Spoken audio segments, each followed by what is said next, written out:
Darmi menggenggam selembar kertas tagihan ban dengan tangan gemetar. Angkanya nyaris membuatnya muntah. Rp237.000.000. Itu utang atas nama kakaknya, Raka, yang tertipu investasi ternak online. Rumah warisan almarhum ayah mereka kini terancam dilelang.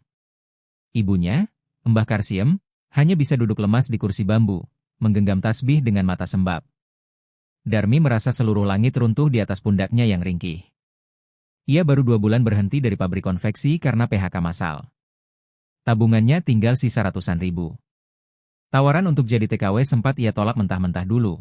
Tapi sekarang, dunia tak memberi pilihan lain. Kalau aku nggak bergerak, rumah ini bisa jadi abu. Ibu bisa tidur di emperan pasar, gumamnya lirih sambil memandangi genteng rumah yang mulai rapuh. Keputusan bulat diambil dalam air mata, ia akan jadi buruh migran ke Arab Saudi.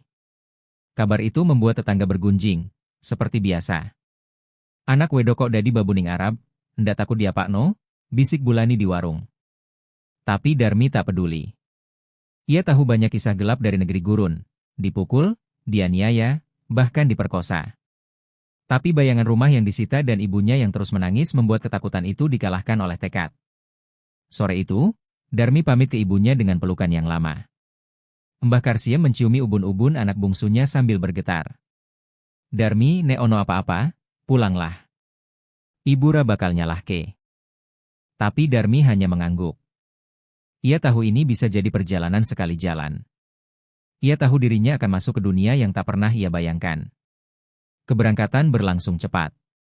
Dalam hitungan minggu, ia sudah berdiri di Bandara Soekarno-Hatta, menanti keberangkatan ke Riyadh bersama puluhan wajah asing yang sama-sama membawa luka dan harapan. Darmi hanya membawa 1 tas kecil dan 1 foto ibu yang ia selipkan di dompet. Hatinya kosong, matanya nyalang. Ia tak tahu apakah ia sedang menuju harapan atau kehancuran. Saat pesawat lepas landas, Darmi meremas sabuk pengamannya. Setitik air mata jatuh ke kerudungnya. Di luar jendela, langit Indonesia menjauh, dan udara asing mulai menyambutnya. Ia tidak tahu bahwa di negeri pasir itu, nasibnya akan jungkir balik. Bahwa takdir akan mempertemukannya dengan seseorang yang akan mengubah hidupnya selamanya. Namun saat itu, ia hanya seorang perempuan desa, lelah dan takut. Ia tidak tahu bahwa hidup sedang menyiapkan kejutan besar. Sebuah pertaruhan yang akan membuat namanya viral di seluruh negeri, dengan tajuk yang mengejutkan, demi mahar 1 miliar, Darmi dinikahi Syekh Arab dan bikin syok di malam pertama. Dan cerita pun dimulai. Dari Boyolali, menuju padang pasir takdir. Riyadh menyambut Darmi dengan suhu yang menyengat dan aroma asing yang menusuk hidung. Matanya menyisir pemandangan kota gurun yang megah dan asing. Ia dibawa ke sebuah rumah besar berpagar emas yang lebih menyerupai istana daripada tempat tinggal. Para pekerja agensi berbisik bahwa pemilik rumah itu adalah Syekh Abdullah bin Malik, pengusaha properti kelas atas yang dikenal tertutup dan kaya 7 turunan. Darmi hanya bisa menunduk saat pintu gerbang terbuka, menyembunyikan gemetar yang merambati lututnya. Hari-harinya di rumah megah itu berjalan dalam diam. Darmi mengerjakan tugas domestik dengan cekatan, tanpa tahu bahwa sepasang mata senantiasa mengawasinya dari lantai 2. Syekh Abdullah, duda parubaya dengan sorot mata dingin dan tubuh tinggi menjulang, tak pernah bicara langsung padanya. Namun dalam keheningan rumah itu, Darmi merasakan sesuatu yang ganjil. Ia seperti menjadi pusat perhatian dalam keheningan yang membeku. Satu malam, ia dipanggil ke ruang kerja Syekh. Tubuhnya menggigil di balik abaya lusuh, takut akan amarah atau pelecehan yang sering ia dengar dari kisah sesama TKW. Namun lelaki itu tak marah, tak menyentuh. Ia hanya menatap lekat, lalu berkata dengan suara rendah, "Aku ingin kamu menjadi istriku.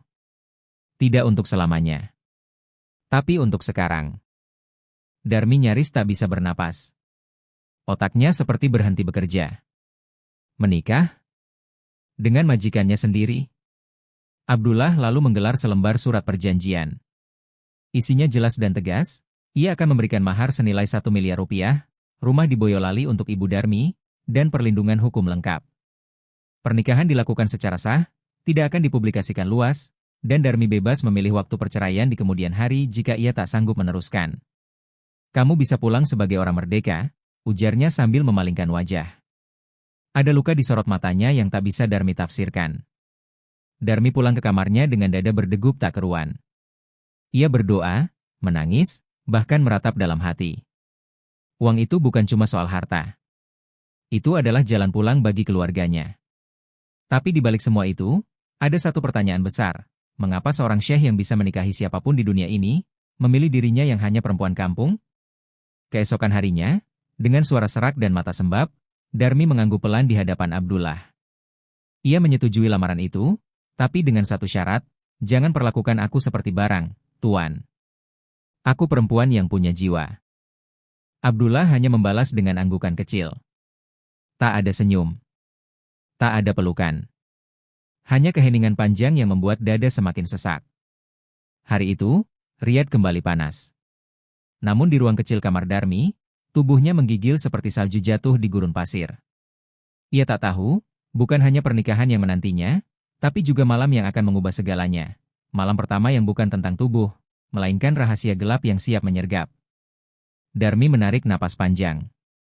Ia telah masuk ke pusaran takdir yang tak bisa dihentikan. Dan semuanya baru saja dimulai. Darmi duduk di kamar sendirian, memandangi bayangan dirinya di cermin berbingkai emas. Matanya tampak asing, bukan lagi perempuan desa yang dulu menenun harapan di bawah kaki Merapi. Di tangannya tergenggam kontrak pernikahan yang sudah ditandatangani. Namun hatinya masih dihantui satu pertanyaan. Apakah ia benar-benar memilih, atau dipaksa oleh keadaan? Di seberang lautan, Mbah Karsiem tengah duduk di serambi rumah yang nyaris roboh. Seorang petugas ban datang membawa surat peringatan terakhir. Air mata sang ibu menetes di kertas itu, dan entah mengapa, di saat yang sama Darmi merasa sesak luar biasa. Seolah naluri darah menariknya pulang. Ia tahu, tanda tangan di lembar pernikahan itu bukan sekadar persetujuan, melainkan pengorbanan. Demi rumah, demi ibunya, dan demi masa depan yang belum tentu menjanjikan bahagia. Persiapan pernikahan berlangsung cepat. Hanya segelintir orang yang hadir, 2 saksi, seorang penghulu, dan pengacara keluarga Syekh Abdullah. Darmi mengenakan gaun putih sederhana, bukan pilihan sendiri, tapi tetap terlihat anggun. Ia tak tersenyum, tak juga menangis. Hanya menunduk pasrah ketika ijab kabul diucapkan dengan bahasa Arab yang tidak sepenuhnya ia pahami. Hanya satu hal yang bergema di telinganya, namanya disebut sebagai istri sah dari lelaki yang tak ia kenal hatinya. Setelah akad, Abdullah menghampirinya, memberikan kotak kecil berisi emas dan sertifikat rumah. Ini hakmu, katanya singkat. Darmi menatap benda itu sejenak, lalu menunduk, tak sanggup menjawab. Hatinya seperti diikat tali tak kasat mata, antara rasa bersalah dan rasa lega. Ia kini resmi menjadi istri. Tapi bukan karena cinta. Bukan karena impian masa kecil. Melainkan karena realita yang menuntut keputusan besar dari seorang gadis kecil Boyolali. Kabar pernikahan mereka tidak luput dari radar sosial media. Video singkat saat Darmi menandatangani dokumen tersebar tanpa sepengetahuannya. Dalam hitungan jam, wajahnya menghiasi berbagai portal berita, TKW Indonesia dinikahi Syekh demi mahar fantastis. Kolom komentar dibanjiri cibiran dan simpati.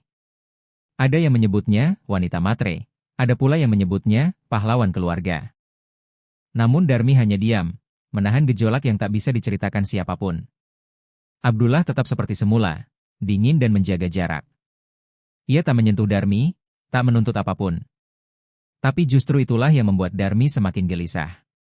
Ada yang disembunyikan, sesuatu yang jauh lebih dalam daripada sekadar keengganan bersikap mesra. Seolah lelaki itu membangun tembok tinggi di sekeliling hatinya, dan Darmi berdiri sendirian di luar, bertanya-tanya apakah ia akan dibiarkan masuk. Malam semakin larut. Gaun putih sudah tergantung, diganti dengan gamis tipis yang disiapkan pelayan. Darmi duduk di ranjang luas yang terlalu mewah baginya, menanti dengan dada yang berdetak keras. Malam pertama, malam yang dinanti dengan ketegangan, ketakutan, dan harapan yang bertabrakan. Tapi ia tak tahu bahwa malam itu akan menjadi awal dari kejutan besar yang tak pernah ia bayangkan. Dan ketika pintu kamar terbuka, langkah kaki lelaki itu terdengar berat, seolah membawa rahasia yang akan mengubah hidup mereka berdua selamanya. Darmi duduk terpaku di ujung ranjang besar berhias tirai renda emas. Lampu gantung kristal berkilau memantulkan bayangannya yang kecil dan gemetar. Pintu kamar telah dibuka, langkah kaki Syekh Abdullah begitu pelan, namun setiap dentingnya mengguncang dada Darmi. Ia menunduk, jemarinya saling mencengkram, menanti detik-detik yang selama ini ia takutkan, malam pertama sebagai istri dari lelaki asing. Namun yang terjadi di luar dugaan. Bukannya mendekat atau menyentuh, Syekh Abdullah berdiri di ambang pintu, lalu menatap Darmi dengan mata yang tampak berkabut. Beberapa saat kemudian, ia mendekat perlahan, tapi hanya untuk duduk di sofa jauh dari ranjang. Darmi memandangi gerak-geriknya dengan bingung. Keheningan menggantung begitu tebal, sampai akhirnya suara Abdullah pecah lirih, "Aku tidak akan menyentuhmu malam ini atau mungkin selamanya." Darmi terdiam, pikirannya kalut. Abdullah menarik napas panjang, lalu membuka sedikit kisah luka masa lalunya. "Istriku dulu, meninggal saat melahirkan.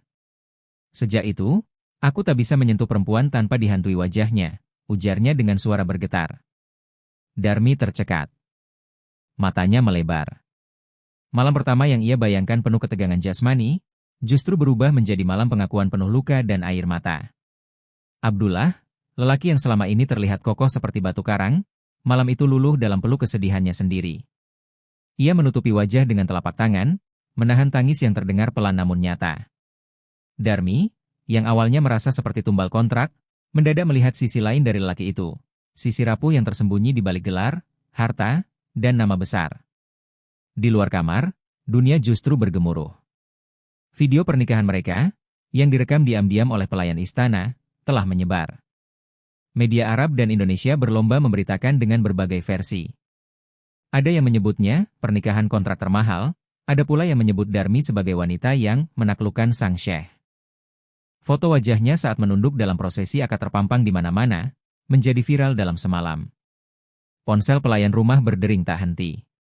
Wartawan, agensi tenaga kerja, bahkan Kementerian Luar Negeri Indonesia ikut menghubungi. Namun Darmi belum tahu semua itu. Ia masih di kamar, duduk dalam keheningan yang lain, keheningan dua jiwa yang sama-sama terluka.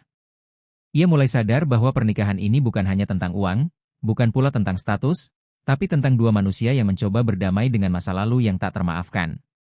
Abdullah akhirnya berdiri, menatap Darmi sekilas, lalu berkata, "Kau boleh pergi jika kau mau. Tapi jika kau bertahan, kita akan perlahan belajar saling memahami. Aku tak butuh istri yang sempurna. Aku butuh seseorang yang bisa membuatku merasa hidup kembali." Kalimat itu menusuk jauh ke hati Darmi, lebih dalam dari semua cibiran dan pandangan sinis dunia luar. Malam pertama itu tidak menghasilkan pelukan, tidak juga ciuman. Tapi justru dari situlah benih kepercayaan pertama tumbuh. Dari luka, dari pengakuan, dan dari keberanian untuk jujur dalam hancurnya diri masing-masing. Dan di luar kamar, dunia tak tahu. Malam yang mereka kira penuh gairah justru menjadi malam yang paling manusiawi, paling sunyi, dan paling mengguncang. Fajar belum menyingsing ketika Darmi membuka mata. Ia masih duduk di tepi ranjang, tanpa sempat merebahkan tubuh. Gaun tidurnya masih rapi, dan selimut tak bergerak sedikit pun. Malam yang seharusnya menjadi awal ikatan suci itu justru meninggalkan rasa asing yang tak bisa dijelaskan. Suara lirih tangis Abdullah semalam masih terngiang di telinganya, menciptakan gema sunyi yang membuat dada terasa berat.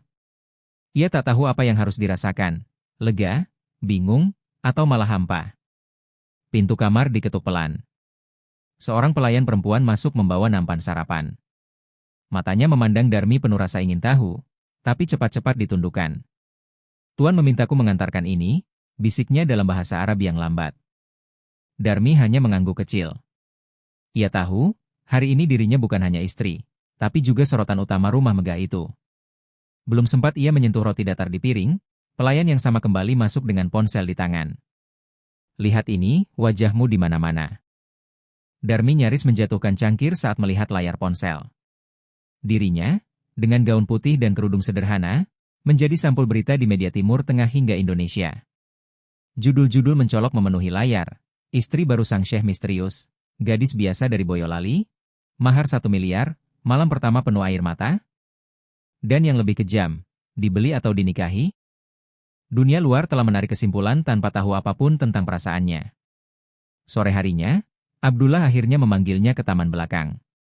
Tak seperti biasanya, ia duduk di bangku besi dengan tubuh membungkuk. "Maaf," katanya singkat, seolah 2 huruf itu cukup untuk menjelaskan semuanya. "Aku tahu ini tak adil. Aku hanya terlalu lama hidup dalam kesunyian. Aku tak tahu bagaimana caranya membuka diri." Darmi tak langsung menjawab. Ia menatap pohon kurma yang menjulang di sisi kanan taman, mencoba mencari ketenangan di antara suara burung yang berloncatan di ranting. Perlahan, ia bersuara. "Tuan, Aku datang ke sini bukan karena cinta. Tapi sekarang, aku juga tak bisa kembali begitu saja. Jadi jika kita memang harus hidup bersama, aku mohon mari kita jujur. Tentang apapun. Ucapannya mengambang di udara, tapi Abdullah tampak mendengarkan dengan sungguh-sungguh. Untuk pertama kalinya, sorot matanya melunak. Tak dingin. Tak juga curiga. Seperti manusia biasa yang lelah menjadi benteng bagi dirinya sendiri. Namun kebahagiaan itu belum sempat tumbuh saat sebuah kabar datang dari pengurus agensi. Salah satu jurnalis dari televisi Indonesia akan datang ke Riyadh dalam 3 hari, dengan izin resmi dari kedutaan besar. Mereka ingin wawancara eksklusif dengan Darmi. Kau viral, dan semua orang ingin tahu siapa kau sebenarnya, kata pihak agensi. Darmi terdiam. Dunia telah mencampuri hidup pribadinya. Ia belum siap menjawab pertanyaan yang bahkan belum ia pahami sendiri. Malam itu, Darmi kembali ke kamarnya. Ia berdiri di depan cermin besar, menatap bayangannya yang tampak lebih tua, lebih dewasa. Ia sadar, rumah ini bukan hanya tempat tinggal, tapi arena perang batin. Antara rasa takut dan keberanian. Antara status istri dan posisi perempuan yang sedang mencari arti dari semuanya. Ia memejamkan mata, lalu membisikkan satu kalimat kepada dirinya sendiri. Jika aku harus menjadi istri dari masa lalu yang patah, maka aku akan berdiri, bukan sekadar tinggal. Dan malam itu, Riyadh terasa berbeda. Bukan karena cahaya lampu kota, tapi karena seorang perempuan dari Boyolali mulai menemukan kekuatannya sendiri, di tengah badai sorotan dunia dan luka yang belum sembuh. Hari-hari setelah malam itu berubah drastis. Abdullah menjadi lebih sering diam di ruang kerjanya, meninggalkan Darmi dalam kebisuan rumah megah yang terasa seperti penjara berlapis emas. Tak ada percakapan hangat, tak pula sapaan pagi. Hanya sesekali mereka bertemu saat makan malam, itu pun tanpa banyak kata. Darmi mulai menyadari, bukan hanya dirinya yang terluka oleh keadaan. Di hadapannya kini berdiri seorang lelaki yang sudah lama patah, namun terlalu angkuh untuk mengakuinya. Dalam keheningan itu, Darmi mencoba mengisi waktu dengan belajar bahasa Arab dari buku-buku lama di perpustakaan rumah. Ia ingin mandiri, ingin mengerti dunia tempatnya kini berpijak. Setiap kata yang ia pelajari adalah usaha untuk memahami bukan hanya bahasa, tapi juga jiwa suaminya. Di antara lembar-lembar itu, ia menemukan sepucuk surat lusuh tertinggal dalam buku. Surat cinta terakhir dari istri pertama Abdullah sebelum wafat, ditulis dengan tinta air mata. Membaca surat itu, Darmi menangis dalam diam. Ia merasakan betapa besar cinta sang istri pertama kepada Abdullah, dan betapa kehilangan itu membekas dalam-dalam hingga membentuk dinding di sekeliling hati sang suami. Untuk pertama kalinya, Darmi tak lagi memandang Abdullah sebagai majikan, bukan pula sekadar suami perjanjian, tapi sebagai manusia yang pernah dicintai dengan begitu dalam, dan kini hidup dengan rasa bersalah yang tak termaafkan.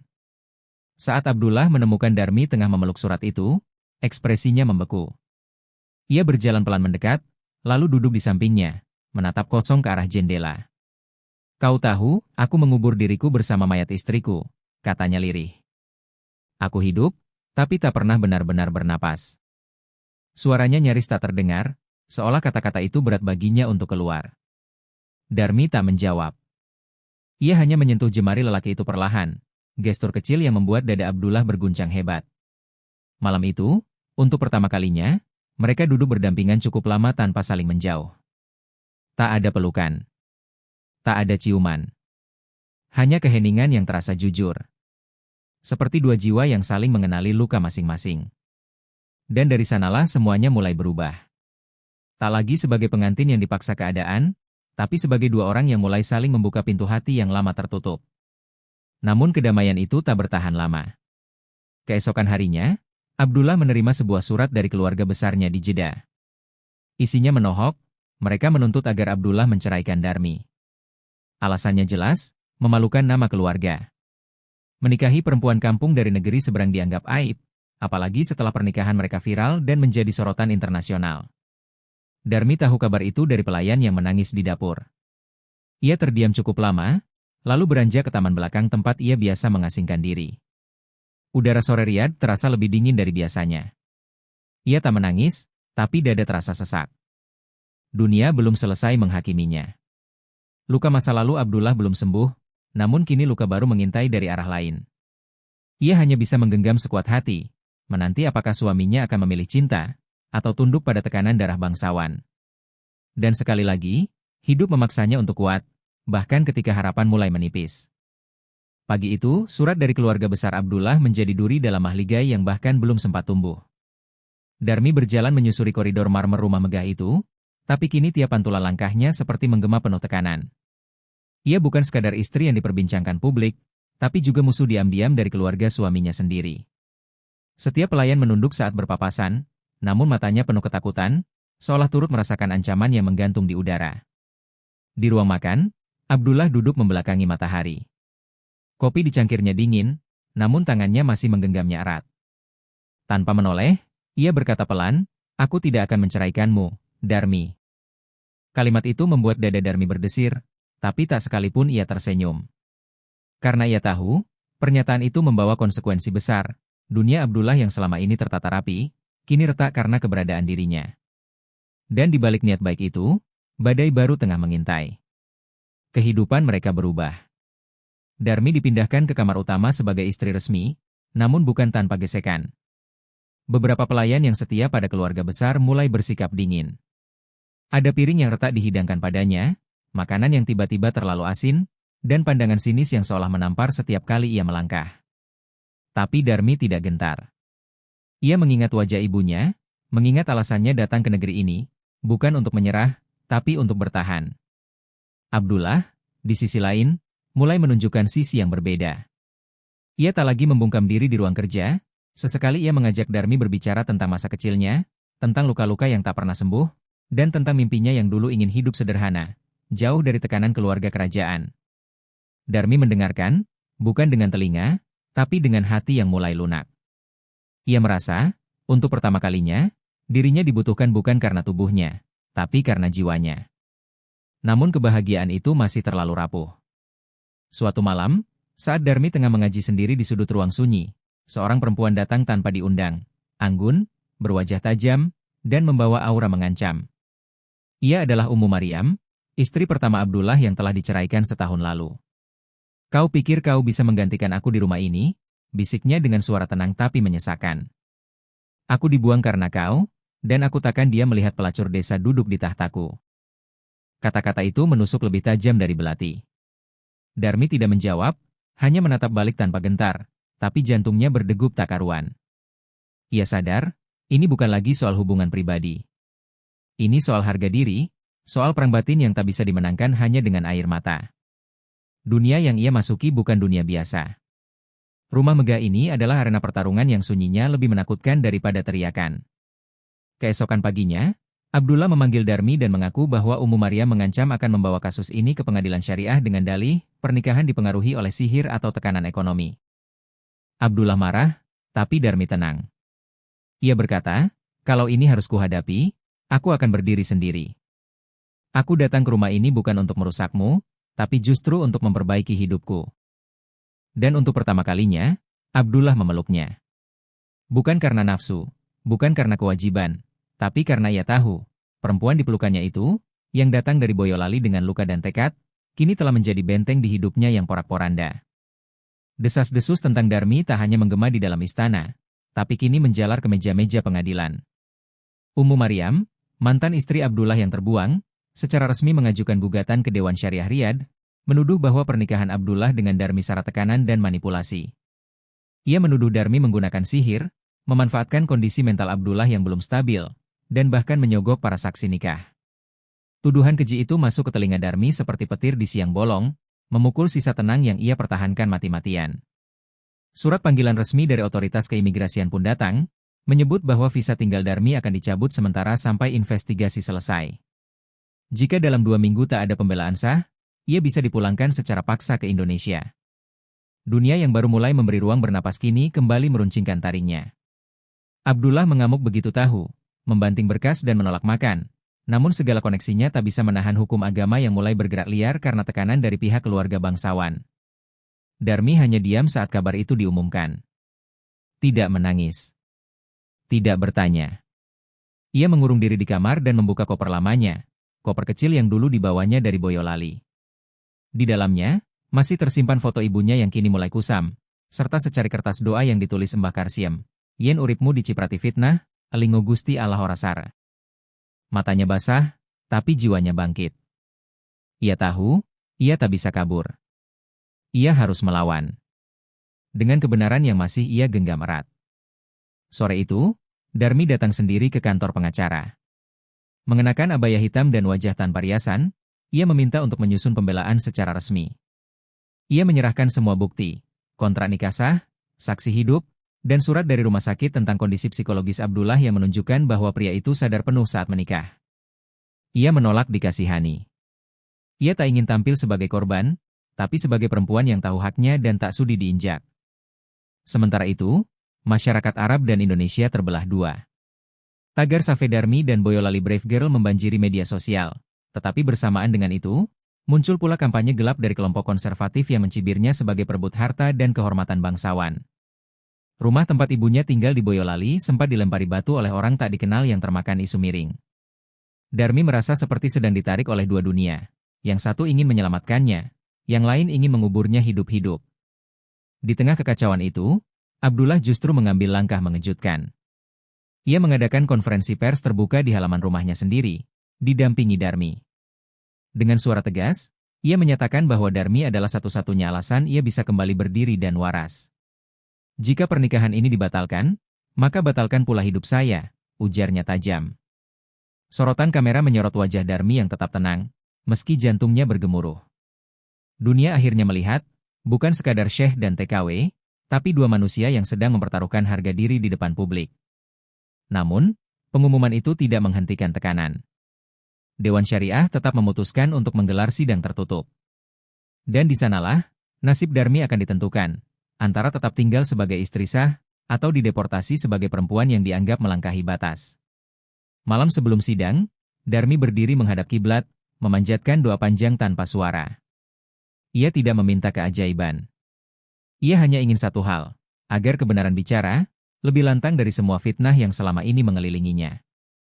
Sidang tertutup itu digelar pagi hari, dengan pengamanan ketat dan kehadiran 3 hakim tertinggi Dewan Syariah. Darmi duduk sendiri di kursi yang dingin, tanpa Abdullah yang dicekal karena statusnya dianggap berkonflik kepentingan. Ia menatap lurus ke depan, mengenakan gamis biru tua dan jilbab hitam polos. Tak ada perhiasan, tak ada ekspresi. Namun di dalam dadanya, ribuan detak saling berebut, membawa seluruh doa dari orang-orang kecil yang menyebut namanya dalam sujud mereka. Di luar gedung, ratusan jurnalis berkerumun, tapi lebih dari itu, puluhan ribu masyarakat Indonesia mengikuti siaran langsungnya dengan napas tertahan. Hakim utama membuka persidangan dengan menyatakan bahwa kasus ini telah mengguncang banyak pihak dan mengancam kestabilan sosial. Ia menyebut Darmi sebagai sosok kontroversial, dicintai sekaligus dibenci. Tapi ketika pengacara Darmi maju dan membacakan kronologi dengan bukti-bukti kuat, ruang itu hening. Semua mendengar bagaimana Darmi menolak awalnya, bagaimana ia menolong Abdullah dari kehancuran, dan bagaimana cinta tumbuh bukan karena mahar, melainkan karena rasa saling menyelamatkan. Perlahan, nada sinis dari hakim mulai luluh, berganti nada penasaran. Darmi lalu diminta bicara. Ia berdiri perlahan, dan suaranya terdengar pelan tapi tajam. Saya bukan ingin jadi istri seorang kaya. Saya hanya ingin dihargai sebagai manusia. Saya tidak butuh gelar. Saya tidak butuh miliaran. Tapi saya tidak sudi dikubur oleh kebohongan yang dibangun karena saya berasal dari dusun kecil di Boyolali. Ucapannya menembus dinding ruang sidang, masuk ke layar-layar kecil di ponsel rakyat Indonesia. Di pasar, di kampus, di sawah, bahkan di warung-warung kopi, semua mendadak sunyi. Darmi menjadi milik mereka. Milik rakyat yang tahu betapa sakitnya hidup karena dilihat dari asal, bukan isi hati. Beberapa hakim tampak tersentak. Satu di antaranya bahkan terlihat mengusap matanya dengan cepat. Setelah jeda musyawarah selama 2 jam, putusan akhirnya dibacakan. Darmi dinyatakan tidak bersalah, dan tuduhan sihir serta manipulasi dinyatakan tak berdasar. Ia sah sebagai istri Abdullah dan berhak atas perlindungan hukum penuh. Ruangan kembali sunyi. Darmi memejamkan mata, tangis tak tertahankan mengalir pelan, tapi ia tetap berdiri tegak. Bukan menangis karena lemah, tapi karena telah selesai membuktikan dirinya. Begitu keluar dari ruang sidang, suasana di luar telah berubah menjadi lautan manusia. Tak hanya warga lokal, tapi juga para TKW dari berbagai penjuru Arab Saudi berkumpul, membawa spanduk bertuliskan, "Kami semua adalah Darmi." Abdullah yang akhirnya diizinkan hadir, langsung memeluk istrinya di depan publik. "Kau menang, istriku," bisiknya, dan pelukan itu membungkam semua hinaan yang pernah dilontarkan dunia. Sementara itu, di Indonesia, nama Darmi menjadi trending nasional selama 3 hari berturut-turut. Televisi menayangkan dokumenter tentang kehidupannya, dari ladang singkong Boyolali hingga singgasana kontroversi di Tanah Arab. Pemerintah bahkan mengundangnya secara resmi untuk pulang sementara dan menerima penghargaan Perempuan Tangguh Nusantara. Di Bandara Soekarno-Hatta, ribuan orang telah menunggu. Mereka bukan sekadar ingin menyambut, tapi ingin berkata, "Terima kasih, karena telah mengajarkan kami arti martabat." Darmi turun dari pesawat mengenakan batik sederhana dan senyum kecil. Di sampingnya, Abdullah berdiri dengan sorban putihnya, hormat pada tanah yang telah membentuk istrinya. Suasana berubah haru saat Ibunda Darmi menyambut dengan pelukan gemetar dan air mata yang jatuh di pundak anak gadisnya. "Kowe wis mbukteke, nak, ora ono sing sia-sia dari tetes keringetmu," bisiknya dalam bahasa Jawa lirih yang hanya dimengerti oleh hati seorang ibu dan anak. Tapi di tengah gemuruh kemenangan itu, Darmi tahu, perjalanannya belum usai. Karena di balik sanjungan, masih ada yang menyimpan iri. Dan ia siap. Karena ia tak lagi hanya menjadi Darmi dari Boyolali, ia kini menjadi wajah dari ribuan perempuan tak bersuara yang menunggu hari mereka tiba. Malam itu di dalam kamar bernuansa emas milik keluarga Syekh Abdullah, suasana jauh dari megah. Lampu gantung kristal memantulkan cahaya remang yang menyapu wajah Darmi. Ia duduk di tepi ranjang, mengenakan gaun pengantin putih lembut yang sebelumnya disiapkan oleh perempuan-perempuan dari keluarga besar suaminya. Abdullah datang perlahan, tanpa suara, lalu menghampirinya dengan langkah penuh ragu. Malam pertama yang dinanti banyak orang sebagai klimaks justru berubah menjadi malam penuh kebisuan dan perenungan. Tak ada gairah, hanya ada ketegangan yang tak bisa didefinisikan. "Darmi," suara Abdullah pelan, nyaris seperti bisikan angin. Ia mengulurkan tangan, namun tidak menyentuh. "Aku tahu semua mata dunia menunggu kita menyatu malam ini. Tapi aku tak ingin menyentuhmu, jika hatimu masih belum pulih dari luka." Kalimat itu membuat dada Darmi terasa sesak. Ia menatap mata suaminya dalam-dalam, bukan karena ingin membaca niat, tapi karena ingin memastikan bahwa di balik segala kemewahan, pria itu sungguh tak sedang memainkan peran. Bukan pangeran yang menunggu tubuh, tapi sahabat yang menanti jiwa. Tangis Darmi pecah perlahan, tanpa suara, seperti hujan yang turun diam-diam di padang gurun. "Orang-orang berpikir aku menerima pinanganmu karena uang. Tapi sesungguhnya, aku hanya ingin hidup yang tak lagi ditindas." Suaranya bergetar, tapi mata tetap menatap lurus. Abdullah duduk di sampingnya, memegang tangan kecil itu dengan lembut. "Aku tahu. Karena itu aku tak pernah menyentuh mahar itu. 1 miliar itu masih utuh. Tak akan pernah kugunakan untuk membeli cintamu." Keduanya duduk dalam diam. Waktu terasa melambat. Di luar, penjaga berpatroli, kamera tersembunyi dari media internasional terus mengintai, berharap ada desas-desus sensasional dari balik tembok tinggi. Tapi yang mereka tak tahu, justru malam itulah cinta sejati lahir, bukan dari pelukan, bukan dari ciuman, melainkan dari dua orang yang saling menjaga martabat satu sama lain. Sebuah ikatan yang tak dilandasi nafsu, tapi saling menghormati luka. Beberapa saat kemudian, Abdullah bangkit dan membawa sebuah bantal kecil. Ia meletakkannya di tengah ranjang, sebagai simbol batas yang tak akan ia lewati hingga Darmi sendiri yang menghancurkannya. "Mahar itu bukan harga tubuhmu, tapi harga diriku, agar orang tahu, bahkan seorang syekh bisa tunduk pada perempuan Boyolali, jika ia lebih luhur," ucapnya. Dan malam itu, mereka tidur dalam satu ranjang, tapi terpisah oleh cinta yang menjaga, bukan nafsu yang memaksa. Pagi datang dengan sinar matahari yang menembus tirai tipis. Abdullah bangun lebih dulu, menyiapkan sarapan sederhana dengan tangannya sendiri. Ketika Darmi membuka mata, ia melihat suaminya duduk di lantai, menyajikan teh dan roti kurma. "Selamat pagi, istriku. Hari ini bukan soal siapa yang menang atau kalah. Hari ini kita mulai hidup kita, sebagai dua insan yang memilih untuk saling menghormati sebelum mencinta." Darmi tersenyum untuk pertama kalinya tanpa beban. Dan dari senyuman itu, Abdullah tahu, ia tak butuh malam pertama yang liar atau mahar yang megah. Ia hanya butuh waktu, dan ketulusan, untuk menyentuh hati perempuan yang telah mengubah seluruh hidupnya. Karena cinta sejati, tak bisa dibeli, tak bisa dipaksa, hanya bisa tumbuh di antara dua jiwa yang terluka namun memilih saling menyembuhkan. Di luar kamar itu, dunia masih memperdebatkan status Darmi.